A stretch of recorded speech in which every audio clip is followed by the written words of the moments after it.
Welcome, my friends, to another episode of Pathway to Peace. My name is Joshua Marcos Munoz, and I'm here with Professor Matt Pearlstein. Say hello, my brother. Hello, hello. Good to be here. Great, great. So today, in this episode, we're all about creating practical tools, right? That are actionable, easy, and repeatable so that we can work towards creating inner peace, right? So that we can work towards global peace. And at least that is one of our endeavors here. And so, with my background in yoga, hypnotherapy, and breath work, one of the things that I would like to share here today is more in depth on what hypnosis is, what it isn't, and a practical tool set that one can implement in their own lives to create new suggestions that will overwrite the old suggestions of our previous habits, our previous conditioning. So I'll be talking about that for a little bit, sharing about that, and then Matt here can be sharing more of the tools relating to emotional intelligence. Is that right, my friend? Yeah, two things before we get started. One is that Sure. there's sometimes some of your tools are easy, some of mine are not. They're simple, but they're not easy. They're kind of Uh, painful. The emotions they're tough sometimes. So deal with that. It's a reality, and that's an important part of this whole thing. And second thing is, if Good you point. could speak up just a little bit, that'd be great. Yes, I'll try to speak up a little bit more and see if I can There be you go. more audible. Yeah. Okay, great. So, Cool. Go. yes, that is true. Um, some of the tools that I will share can be easy. Yeah. The triggers they can bring up, though, are certainly Mm. can be very, very challenging, right? So, I mean, even before I begin, then how can you, what would you suggest to someone who is going to start this inner work, let's say, and Mm. and begin something, what kind of mindset do you think that they can start preparing for? That's Yeah, it's a good question. I just did a workshop just an hour ago at the Hmm. World Social Work Day in Bangladesh when there was couple hundred Bangladesh. people in there. And I know it's Nice. really cool. And one of the things that I said is that if you can be prepared that this is simple, some of this stuff is very, very simple. Mm. If you're really sad, if you let yourself cry, you'll feel much better, right? Really simple, not so easy. And if you can be okay with it not being easy and being fairly uncomfortable, actually get comfortable being uncomfortable is how I put it. Mm. Then you can do better, you can do more, you can be okay. If you have to be comfortable, you're limiting yourself. If you can let yourself be a little uncomfortable out of your comfort zone, you can learn some things that are amazing about yourself and others. Mm. Mhm. Yeah, yeah. In my experience and over the years and growth, to be able to sit with oneself, sit with myself, and to actually Yeah. just be like open and just like allow disconnect from distractions, right? And in this day and age, we all we know very much what distractions these magical screens that we have available to us are. And so yeah, certainly they're easy. They can be easy tools, Mm. difficult to implement, let's say difficult to exercise to its fullest degree, right? And so with that, I would like to share what hypnosis is and can offer the world, the general audience, um, as a tool, as like a frame for accessing the subconscious mind, right? And first, actually, I just wanted to ask you, Matt, what is your experience with hypnosis or hypnotherapy, if at all? And what is your Mhm. understanding? I'm just curious. Um, I have done a little bit, and what I've done was pretty amazing. Actually, it is simple and easy, both. Actually, Mhm. both.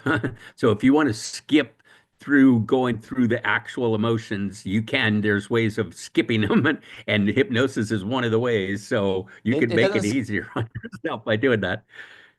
I want to say it skips it. Yeah. Okay. It expediates. I think I can say that. Okay. because Okay. because That's cool. the way I learned hypnotherapy over the years is that it is a shortened therapy. It's a what's the word I'm looking for?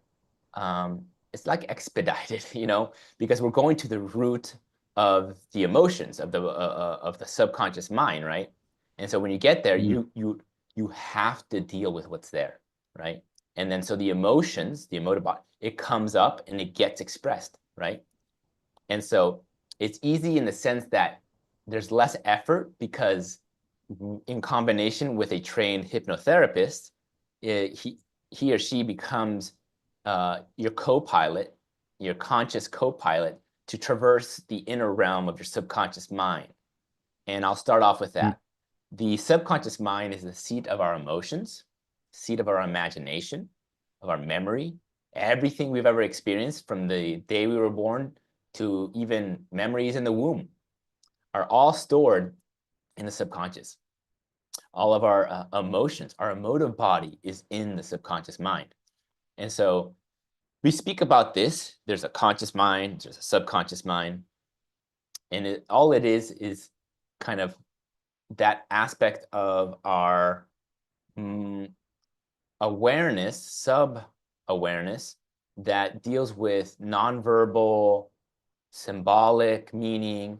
The subconscious mind is literal, very straightforward and literal. And so I'll talk about how to formulate suggestions and why that is important. And also, the subconscious mind does not have a past or a future. So it's always present oriented. And so, whatever suggestions that are created, whatever you repeat to yourself in the present tense is exactly what's going into your mind. And so, it's often been said that what we experience in our own mind, right, perception, is reality, right? And so, whatever it is that is accepted by the subconscious mind, when in this expanded state of awareness, or as it's been called, a heightened state of awareness, or trance, it goes in deeply into the subconscious mind. And it's important to know that we have this aspect of ourselves that is not time bound and is non-linear, non-verbal. It works with symbols, right? It works with our imagination. And that's why when we're dreaming, and we'll talk about that more and more, that's actually a pathway to connecting more with our subconscious mind. And so as a hypnotherapist, I work with people, I work with clientele using two tools. And one is the state of hypnosis, which is a heightened state of awareness and absorption, concentration, and relaxation. So I like to give the example like you're watching a really good movie, right? And it could be a 2.5 hour movie, and you're just so absorbed. You're so in the characters that are going on, the plots and this and that, that those 2 hours fly by. And you're just like, whoa, what just happened there?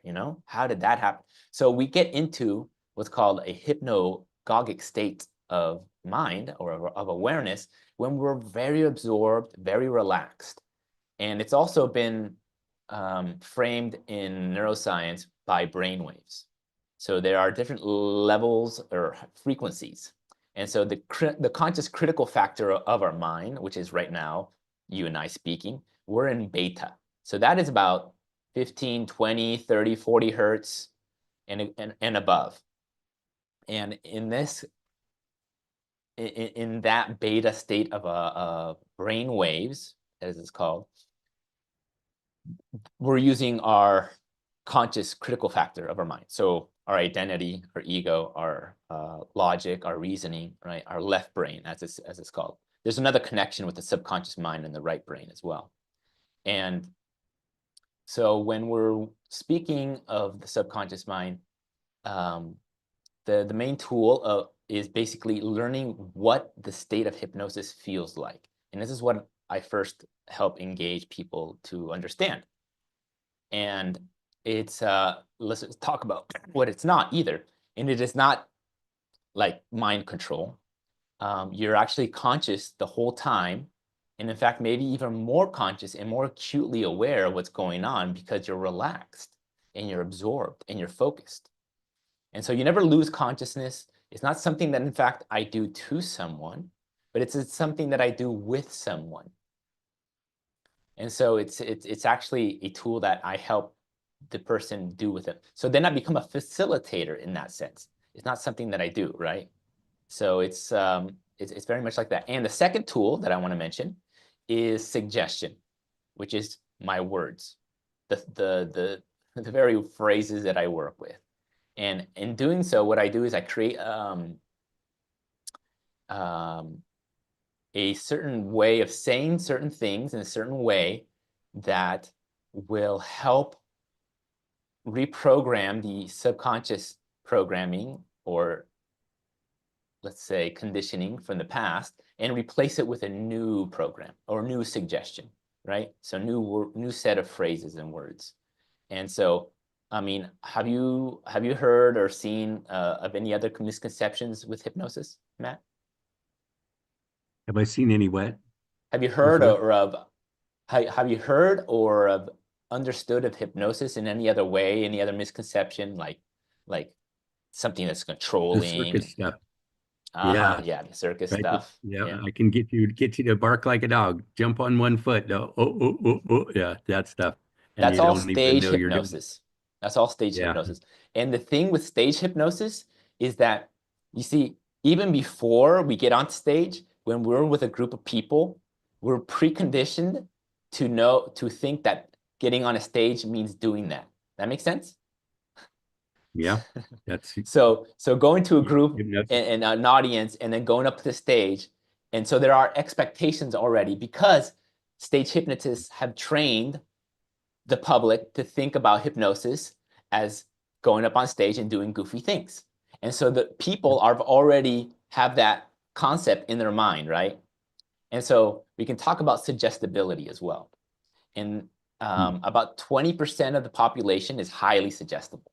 So they absorb suggestions into the subconscious mind more readily, more quickly. And it's like a double-edged sword. It can be an advantage and it can be a disadvantage. If you don't know this about yourself, and you move about the world and you just are very, like, let's say, very movable in your ideas, easygoing or this or that, or even gullible to some degree, let's say, but not necessarily, because you don't lose critical factor of your mind, the conscious, deciding factor. But knowing that about yourself, it can be important, can be very useful in that, so that you can utilize that for your own advantage. Another 20% of the population, on average, is medium. No, 40% is about medium suggestible. So they may accept some suggestions and may have some difficulty, and so that leaves us with another 40%. So 20% then is like not as hypnotizable, let's say, or suggestible. And then there's about 10-20% that who are just very, very difficult, right? To become easily going into hypnosis, right? So these are just kind of proportions and statistics as according to studies that have shown. So moving forward with the definition of hypnosis, it's a natural state of mind we all enter in and out of throughout our day and every day. Right as we wake up in the morning, that's called the hypnopopic. For the first few minutes, that kind of groggy feeling, that's just getting up and the eyes are blurry, you're in hypnosis. That's that state where from beta, now we go down to alpha. And alpha is 10, 15 hertz or so. And in that realm, we're more relaxed, more absorbed, but not quite full hypnosis. And so when we wake up, we become more conscious and more aroused, right? Over the few minutes as we're waking up. And then throughout the day, daydreaming is a state of hypnosis. When we're off and lost in thought and just dreaming about something else and not like conscious or aware of where we are presently, that is a state of hypnosis. It's just like an absorbed, relaxed, focused state of mind. So it's not anything odd or weird. It's not unnatural, right? And so have you caught yourself ever thinking, daydreaming and noticing that in your imagination? Not No, so much. not I often. think I go off on certain thoughts and I'll continue on that thread for a while and then come back. I'm not sure daydreaming. I actually do that all that Interesting. often. Yeah, just wondering what your thoughts or ideas what would be with that. So let's go ahead and continue with the brain waves. And so we go from Okay. beta, conscious awareness, critical factor of our mind, we're logical, we're, here or now. And then we go into alpha, more relaxed. This is when we're reading a book, watching a film. There's this idea of highway hypnosis when you're driving on the road. In California, I-5, it's like a stretch from from the Central Valley to Los Angeles. It's like 5 hours of just. So you could drive Yeah. 2, 3, 4 hours, and just like it flies by, right? And like, whoa, did it just pass like 15 cities? And that's another state of hypnosis. It's trance. It's just like zoning in or zoning out, however you want to frame it. And then so right below alpha, then we go into theta. And theta, that is like proper hypnosis. That is when we're just conscious enough to know that we're aware of where we are and listening. We're able to hear well. And then in this is where the therapeutic zone of awareness that I interact with my clients and with the people who I like to help. And then below that is delta, and that's 0 to 5 hertz, and that's like deep sleep, unconscious. So we don't want Mm. unconsciousness. If you go to sleep and I'm speaking to you and I'm trying to help you formulate a new suggestion and diving into your imagination and your emotions, you're not going to be able to respond to me, right? Because you're asleep. So there's this concept of sleep in hypnosis. Often stage hypnotists will go, sleep, right? And then somebody will like slouch down and go to sleep. And so all of that is show, okay? The hypnotist is actually had spoken with some of those people beforehand and pre-hypnotized them. So there's some pre-suggestions already going on. Because it's a show, it's not reality, right? And so, yeah, for me, I'll just give a really short story. This is how I got into hypnosis myself. Back in high school, when I was like 17, there was a stage hypnotist who came to our school, and he hypnotized like a group of 15, teenagers.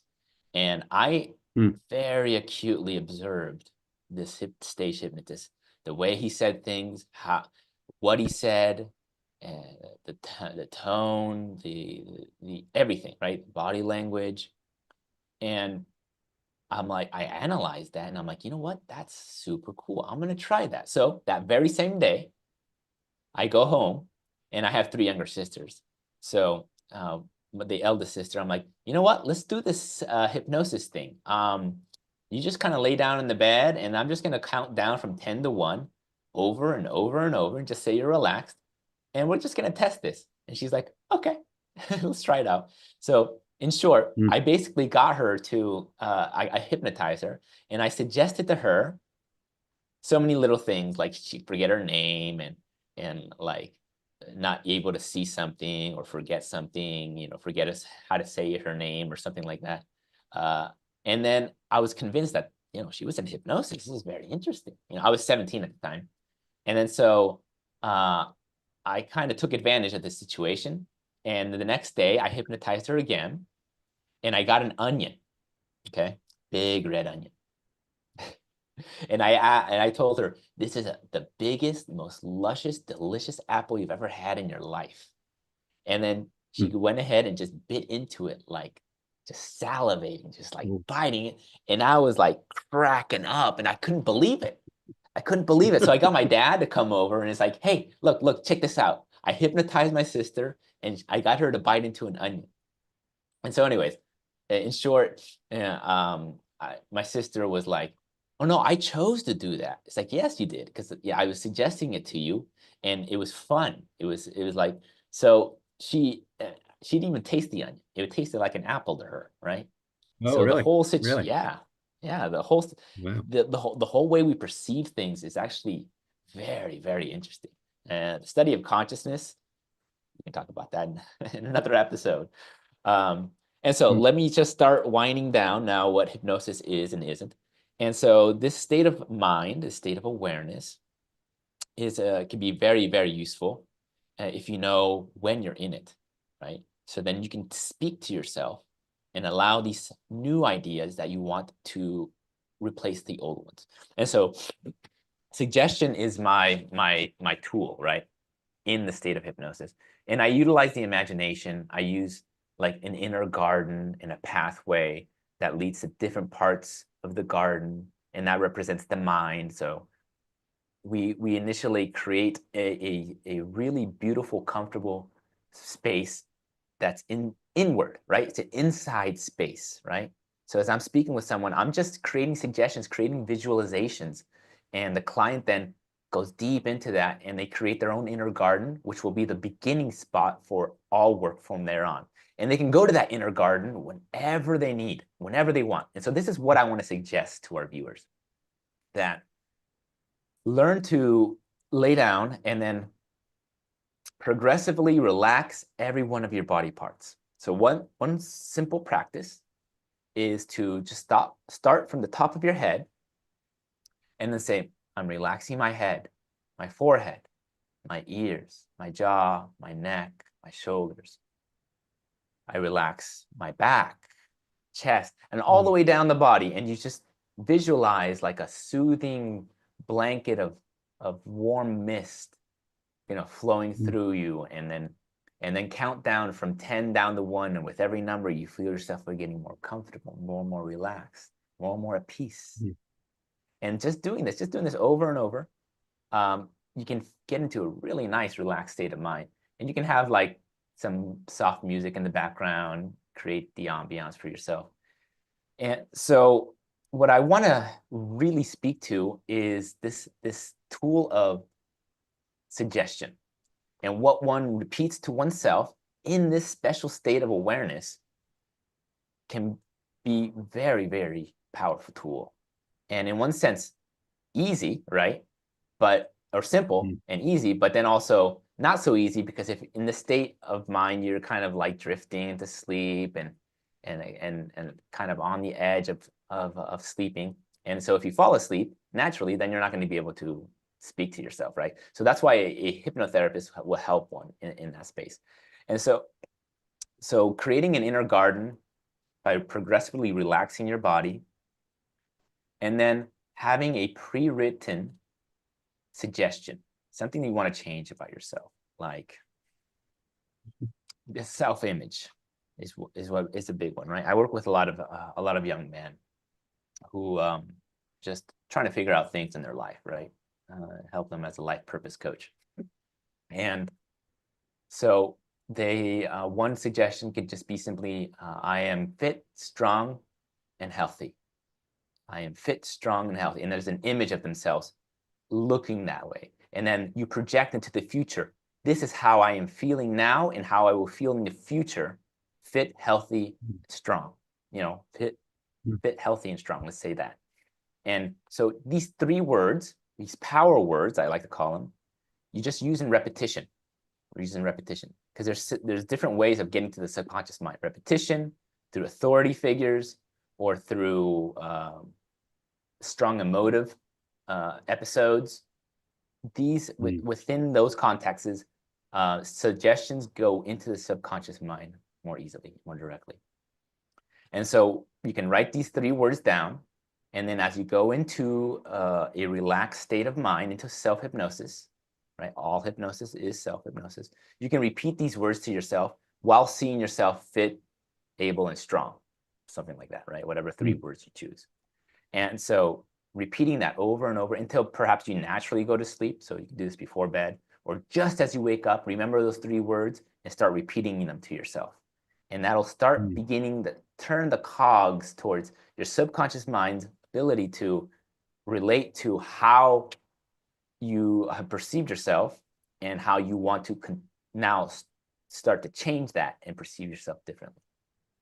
So with that said, I really want to talk about this a little more, and I will here and there. I want to give Matt here some time to share with us what he has been doing, what he's been writing, and some practical tools on emotional intelligence. So go ahead and help us understand how we can do that. Yeah, so so one of the things that we work with, you were talking about how self-image and your beliefs about yourself, some of the stuff from childhood, a lot of times got started often based on trauma that happened when we were a kid. And it's some beliefs that we decided about ourselves as a result of what happened. And we were either put down or we were rejected or abused or something yucky like that. And we kind of make these generalizations about how life is, how I am, how I fit into the world or don't fit into the world. And they become self-conscious, self-conscious, subconscious, sorry, not and self subconscious, um, both. And what uh, I've been, what we do with those is try to, help people change them. They got to become aware of them and accept them, and then try to help them change them.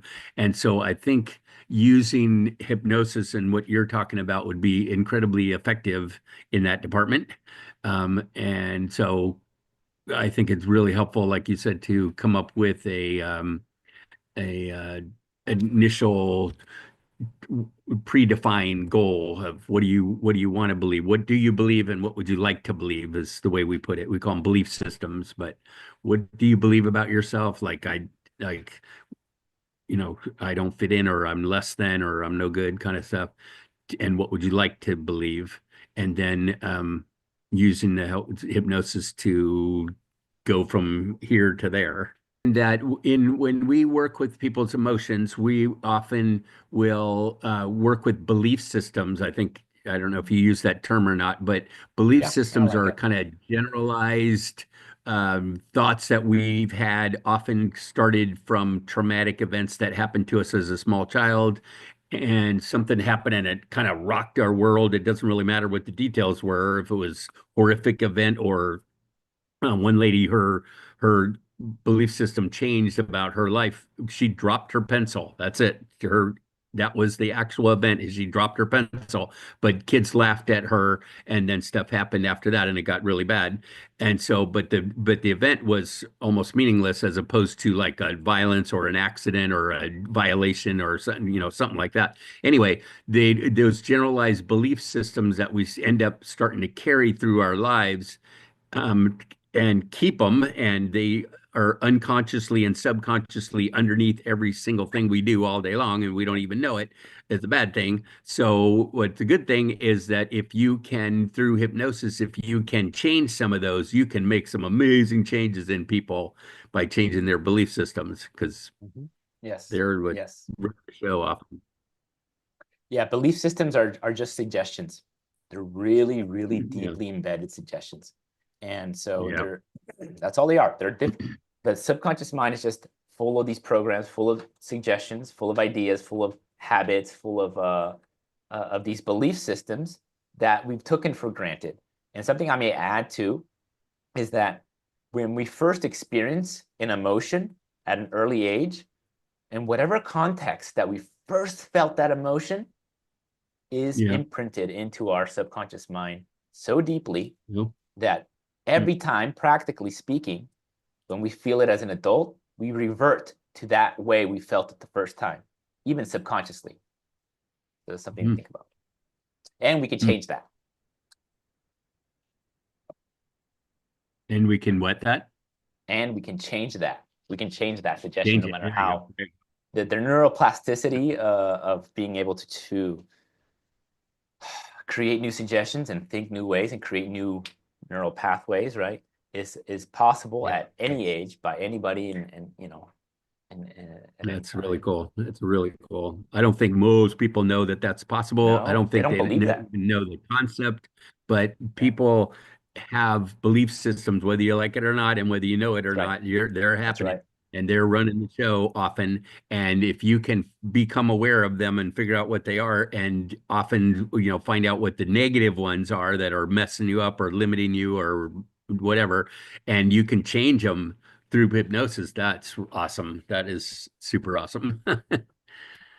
Says I. Yeah, so please continue to share with us then, how we can change these belief systems uh, using emotional intelligence and Mm, tools, and I guess also, you know, the words we say to right. ourselves in many ways. So the workshop that I just did, and we have a worksheet that we use to have people become aware of of their belief systems. So it starts off with an event that happened, what happened to you, and then what did you decide about life or about yourself as a result of that. We call it a meaning or a belief system. And you can write down some, and a lot of people can do it. They can figure stuff out pretty quickly. You go back to an event that, some traumatic event, and figure out what did you decide, and you take away from that event, what do you take with you, and then what did you feel based on those meanings and belief systems, and then what behaviors do you do based on your thoughts and your feelings. So it goes event, meaning, feeling, behavior, right? Event happened, it's Event, a fact. meaning, What did you decide about? What did it mean to you? That's the meaning. mm, How did it feel? And then what did you do with that information? So you can mm, go through and figure some of this stuff out and then mm, change it. Change it. mm. What do you want to think? What do you want to believe? What do you want to feel? What do you want to do So with it? the suggestions that you say to yourself, right? And so journaling Yep, and writing about this is one of the tools, right? One of it the is. It is. processes. I think we're both big fans of journaling, big Totally, time. There, totally. yeah, I've done hundreds. We have a little notebook that I use. Get it at the dollar store. I have a whole stacks of them. Well, I have some fancy ones too, but I mostly use the dollar ones because then I don't. Anyway, that's me. But we just made a new one. Actually, it's right here in my hand. I don't know if you could see it, but we call it a feelings Yes, journal. It's kind nice. of uh, friendly for little kids, but it's fun for whoever. It's light and easy, and it has some writing prompts in it, so that it starts you going on what are you thinking, what are you feeling, kind of stuff. And then Mm, most of the pages are blank because it's what's going on? Talk to me. You talk to yourself. What's yeah, happening? And yeah, it's a beautiful thing, healing wise. nice. So what would be the first kind of process or work in that book? You can just share real The quick process about is allowing, in mm, my opinion, allowing yourself allowing. to be, allowing yourself, accepting yourself of Big what, one, you can only be big where one. you're at and you can't be anywhere else. You can only be where you're at. So journaling to me is like, this is maybe what I used to think or what I used to think or used to feel, but most of the time it's what I am thinking and what I am feeling. And I wasn't aware of it until I started to try to put it into words and try to write it down and make it into sentences. And when I do that, I become aware of it and accept it. And they're like, oh, wow, all right. It just makes me make more sense to me. Make me more sense to me. Interesting. Yes, yes. Yeah. And so allowance and having permission to know what I'm feeling and expressing that, right, is very important, right? And this brings up for me just real quickly, Dr. Richard Hawkins, one of my favorite books, Letting Go. And so becoming aware of those emotions, and he breaks it down with how we process them in four ways. We either repress them, we either express them, and by expressing meaning we just throw it out there and it's not really, or we we what's the word? As we're going to process them, we want to process them, we express them, repress them. Um, we also hide. We hide them or run away from them. And so what we want to do is sublimate the emotions ultimately, and not just go ahead and express it, but like turn it into something else or let it go. Let it go. Feel it. Feel it in your body, wherever it's stored, and then just become aware of it. And then if you can hold on to whatever that emotion is, whether it's like anguish or fear or anger or whatever nuance, if you can hold it for 30 seconds, just feel it, and just kind of like dissipate. Feel like a cloud that's dissipating. If you can hold that feeling, then it'll just naturally dissipate. If we're feeling angry, there's that, the count that from 10 down to 1 or something idea. It's kind of like that Mm. concept. But yeah, Yeah. please So continue. we Share with cool. So we call that feel it to heal it, which I like. feel Feel it to it to heal heal it. it. That's right. Yep, right, which I like. And then another one that we came up with not too long ago was emotional yoga. Emotional yoga. So in yoga, a I lot of like times yoga. you get in a pose, right? And then you hold it and you hold it just like you were just saying. I So love that. you bring up the feeling and you hold it and keep it there. Don't try to get rid of it. Try to keep it. Try to keep it going, get Yeah. it going, keep it going, Interesting. and then let it go. And then whoosh, I and then like let that. it go. That's really cool. Nice. Uh-huh. Yeah, and Powerful. it's just like in yoga, right? You hold the pose and you Yeah. breathe, right? You breathe and Yeah. you breathe. And then Yeah. and that's multi-layered, right? Because when we're breathing into those muscles, we're actually Yeah. feeling it, right? And we're breathing through it.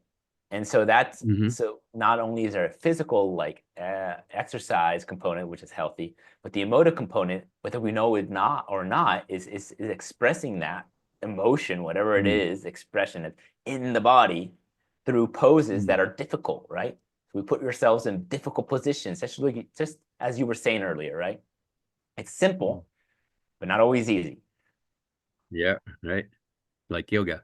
Yep, exactly. Right. So I love that. I've got an assessment quiz, and we use it's 7 questions. It actually was published by Oxford University Press, one of my prouder things from the largest education press in the world.